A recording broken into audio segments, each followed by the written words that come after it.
صباح الفل عليكم. يلا بينا النهارده نشوف احنا هناكل ايه. احنا كده بنغيب غيبتنا ونرجع ان شاء الله ايه بهيبتنا. انا جايبه الحله اهيت وجايبين فراخنا اهيت. هنحط الفراخ تاخد تشويحه. انا كنت مسخنه الحله جامد اهيت عشان تاخد الصدمه كده مره واحده.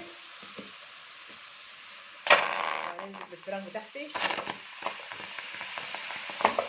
تاخد تشويحه كده محترمه.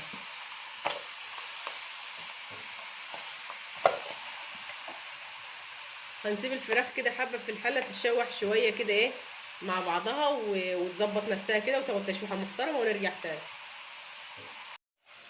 احنا كده سيبنا فراخنا تتشوح براحتها. هنقلبها بس تقليبه خفيفه اهي. يعني نحاول قدر الامكان اهي نديها تشويحه كده ايه خفيفه. تمام كده تمام. مش عايزه منها اكتر من كده. هننزل عليها بايه بقى؟ معلقه فلفل اسود، ورقتين من اللوري،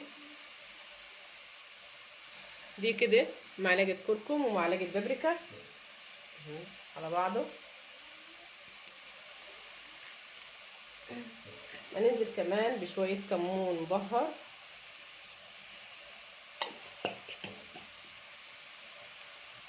ومعايا ايه بقى 3 بصلات كبار و3 جزرات كويسين كده اهوت وقرنين شطه. انا هنقطع البصل على الفراخ زي ما هي كده بصراحه عشان دموع البصل. يعني انا استعملت بصل ابيض، لو انت متاح عندك احمر ابيض مشي نفسك، ما توقفيش على حاجه يعني هو كله بينفع. هنخرط البصل بتاعنا ديت اهو زي اي مكعبات وباي طريقه. حتى لو كمان عايزه تقطعيه كده جوانح قطعيه مش مشكله، مش مشكله مكعبات يعني. تمام. هنخرط البصل ونرجع معاكم تاني. خلصنا معاكم كل كمية البصل. هنقطع معاكم ايه الجزر. يعني هنقسم الواحدة 2 كده، يعني بنخليها بس ماسكة نفسها شوية. تمام. الجزر ده حطه زي ما انت عايزة، بس انا يعني ايه مكتفية بدولة. هم هيبقوا معايا تمام، مش عايزة اكتر من كده. يعني هم 3 بالنسبة لي كده كويسين خالص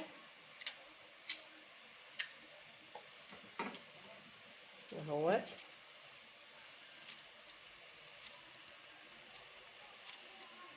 الطريقة دي في الفراخ يا جماعة بتبقى بصراحة مختلفة خالص خالص خالص خالص، والنتيجة بتاعتها بصراحة تحفة.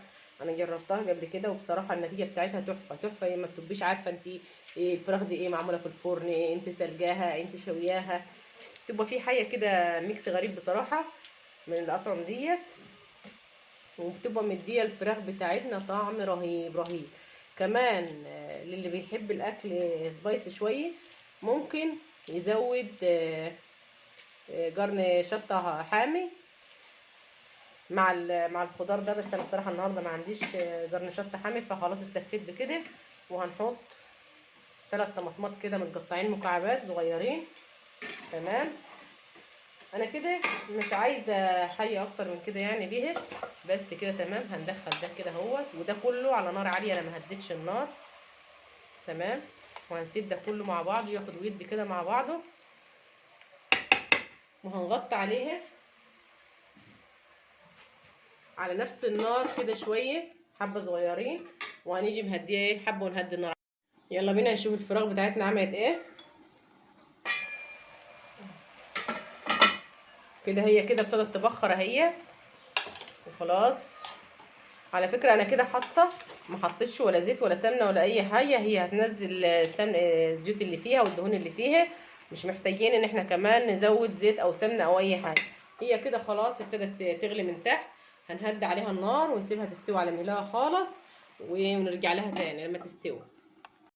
يلا بينا مع بعض نشوف الفراخ بتاعتنا كده عملت ايه اهي. اللهم صل على النبي.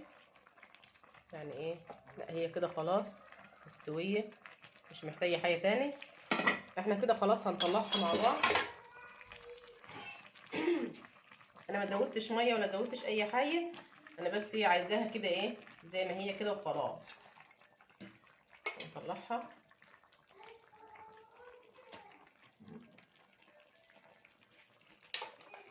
تمام.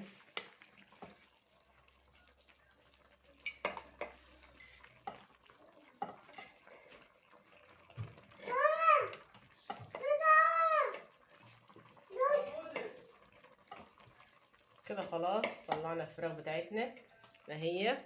وبعدين هنجيب الطاسه بتاعتنا عشان نحمرها. وده كده خلاص، انا مش عاوزه ميه ومش عاوزه منها اي حاجه، انا بس عاوزه الصوص ده بتاعها ده وخلاص. هي كل حاجه استوت، والطماطم والفراخ طعمها جميل وهي جميله وريحه جميله وهي مختلفه خالص، يا ريت تجربوها. انا هنا جبت الطاسه بتاعتنا وحطيت فيها شويه الزيت، والفراخ بقى ايه هناخد كده ونحمرها. انا سخنت الزيت بتاعنا اهوت وهنحمرها نديها تحميره كده كويسه.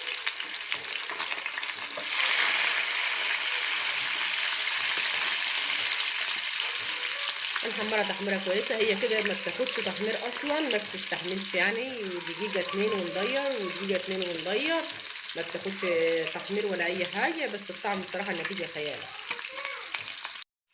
ادينا كده ضيرناها الوش التاني اهي، بتاخد وش كمان احمر. هي ما بتاخد زي ما قلت لكم، هي ما بتستحملش حالا بتتحمر يعني ايه، ما بتاخدش دقايق تكون خلاص حمرناها وطلعناها، ما بتاخدش من اي وقت. انا كده اهو طلعت الفراخ بتاعتنا اهي، اللون بتاعها تحفه وهي كمان طعمها تحفه خالص. يا ريت تجربوها بالطريقه ديت، اكيد هتعجبكم وهتنسوا اي سلقه او اي شوي للفراخ من هنا ورايح تاني. انا كده خلصت الغدا بتاعنا اهيت. الفراخ بتاعتنا اهيت ما شاء الله، اللون جميل والطعم تحفه كمان. وعملت شويه رز بشعريه جنبهم اهو. وده كده الصوص بتاع الفراخ اهو. ده تاكلي بعيش تاكلي مع الرز مفيش مشكله. ولو محتاجه شوربه انت ممكن تزودي الميه للفراخ، هتعمل معاكي شوربه كويسه. وعملت طبق سلطه ومعملناش اكتر من كده. وبالهنا والشفا، يا ريت تجربوا وصفتي ديت معاكم النهارده. جربوها هتعجبكم خالص وهتنبسطوا بيها، وهتنسوا اي طريقه تانية للفراخ، ولا هتشوي ولا هتعملي اي حاجه خالص، وهتعجبك ان شاء الله ومش هتسلقوا الفراخ تاني.